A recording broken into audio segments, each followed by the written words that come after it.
ರಾಜ್ಯದ ಸಂಸದರು ತೇಜಸ್ವಿ ಸೂರ್ಯ ಒಂದು ಮಾತು ಹೇಳ್ತಿದ್ದಾರೆ, ರಾಜ್ಯ ಸರ್ಕಾರ ಪತ್ರ ಬರಲಿ ಕೇಂದ್ರಕ್ಕೆ ನರೇಂದ್ರ ಮೋದಿ ಅವರಿಗೆ, ಅವಾಗ ಕಡಿಮೆ ಮಾಡ್ತಾರೆ ಅನ್ನುವಂತಹದ್ದು ಹೇಳ್ತಿದ್ದಾರೆ. ನಾವ್ಯಾಕ್ರಿ ಪತ್ರ ಬರಿಬೇಕು? ನಾವು ಪತ್ರ ಬರೆಯುವಂಥದ್ದು ಏನಿದೆ? ಕಡಿಮೆ ಬೇಕು ಅಂದ್ರೆ ನಾವು ಪತ್ರ ಯಾತಕ್ಕೆ ಬರಿಬೇಕು? ಹಣ ಬೇಕು ಅಂತ ಕೇಳಿದೀವಿ, ಹಣ ಕೊಡ್ಸ್ರಪ್ಪ. ಈ ರಾಜಕೀಯ ಡ್ರಾಮಾ ಎಲ್ಲ ಬಿಟ್ಬಿಟ್ಟು ಹಣ ಕೇಳ್ತಾ ಇದ್ದೀವಿ, ಹಣ ಕೊಡಿಸಿ. ನಮ್ಮ ತೆರಿಗೆ ಪಾಲಿನ ಹಣ ಬೇಕು ಅಂತ ಕೇಳಿದೀವಲ್ಲ, ಅದನ್ನ ಕೊಡಿಸಿ. ಅದಕ್ಕೆ ಉತ್ತರ ಹೇಳಿ. ನೀವು ಎತ್ಕಟ್ಕೊಂಡು ಬಾವುಟ ಹಿಡ್ಕೊಂಡು ಮೆಟ್ರೋ ಸ್ಟೇಷನ್ ಮುಂದೆ ಡ್ರಾಮಾ ಆಡೋದನ್ನ ನಿಲ್ಲಿಸ್ಬಿಟ್ಟು ಕೇಂದ್ರದ ತೆರಿಗೆ ಪಾಲಿನ ಹಣ ರಾಜ್ಯಕ್ಕೆ ಬರಬೇಕಾದಂಥ ಹಣವನ್ನು ಕೊಡಿಸೋದ್ರಲ್ಲಿ ನಿಮ್ಮ ನೈಪುಣ್ಯತೆಯನ್ನು, ನಿಮ್ಮ ಬದ್ಧತೆಯನ್ನು, ನಿಮ್ಮ ಜನಾಭಿಪ್ರಾಯವನ್ನು ನೀವು ತಿಳಿಸಿ. ನೀವು ಮೇಕೆದಾಟಿಗಾಗಿ ಬೆಂಗಳೂರು ನೀರಿಗಾಗಿ ಮೇಕೆದಾಟು ಹೋರಾಟ ಮಾಡಿದ್ವಿ ಸರ್. ಈಗ ದೇವೇಗೌಡರು ರಾಜ್ಯಸಭೆಯಲ್ಲಿ ಒತ್ತಾಯ ಮಾಡಿದ್ದಾರೆ, ಕಾವೇರಿನ ಮತ್ತು ಗೋದಾವರಿನ ಕೂಡಿಸಿ ಅಂತ ಬೆಂಗಳೂರು ನೀರು ಕುಡಿಯೋ ನೀರಿನ ವಿಚಾರವಾಗಿ.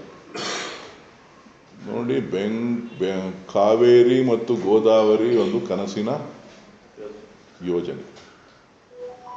ಅದು ಯಾವಾಗ ಅನುಷ್ಠಾನ ಆಗ್ತದೆ, ನಮ್ಮ ಪಾಲೇನು, ಅದರಲ್ಲಿ ನಮ್ಮ ಪಾಲಿನ ಬಗ್ಗೆ ಎಲ್ಲೂ ಕೂಡ ಪ್ರಸ್ತಾವನೆ ಮಾಡಿಲ್ಲ.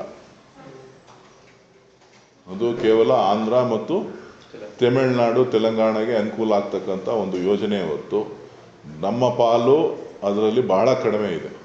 ಅದಕ್ಕೆ ಒತ್ತಾಯ ಮಾಡಬೇಕೇ ವಿನಃ ಬೇರೆದ್ರಲ್ಲಿ ನಾನು ಮಾಡಿದ್ದೀನಿ ಅಂತ ಹೇಳ್ತಕ್ಕಂಥದ್ದು ಹಿರಿಯರಾದಂಥ ದೇವೇಗೌಡರು ಪ್ರಸ್ತಾಪ ಮಾಡಿರೋದನ್ನು ಒಪ್ತೇನೆ. ಬಟ್ ಆದರೆ ಕರ್ನಾಟಕಕ್ಕೆ ಎಷ್ಟು ಪಾಲು ಕೊಡ್ತಾರೆ ಅನ್ನೋದನ್ನ ಕೇಳಬೇಕಾಗಿತ್ತು. ಗೊತ್ತಿಲ್ಲ ನನಗೆ, ಅದು ಅವ್ರನ್ನ ಕೇಳಿ ಹಿರಿಯರು.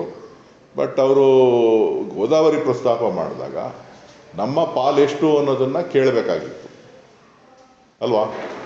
ನಮ್ಮ ಪಾಲು ಎಷ್ಟು ಕೊಡ್ತಾ ಇದ್ದೀರಿ, ಕಮ್ಮಿ ಆಗಿದೆ ಪಾಲು, ಆ ಪಾಲನ್ನ ಹೆಚ್ಚಿಗೆ ಮಾಡಿ ಅಂಥೇಳಿ ಒತ್ತಾಯ ಮಾಡಬೇಕಾಗಿತ್ತು. ಯಾಕಂದರೆ ಭಾಳ ಹತ್ತಿರದಲ್ಲಿದ್ದಾರೆ ಪ್ರೈಮ್ ಮಿನಿಸ್ಟ್ರಿಗೆ, ಹೋಮ್ ಮಿನಿಸ್ಟ್ರಿಗೆ, BJP ಆಡಳಿತದ ಜೊತೆ ಕೈ ಜೋಡಿಸಿದ್ದಾರೆ.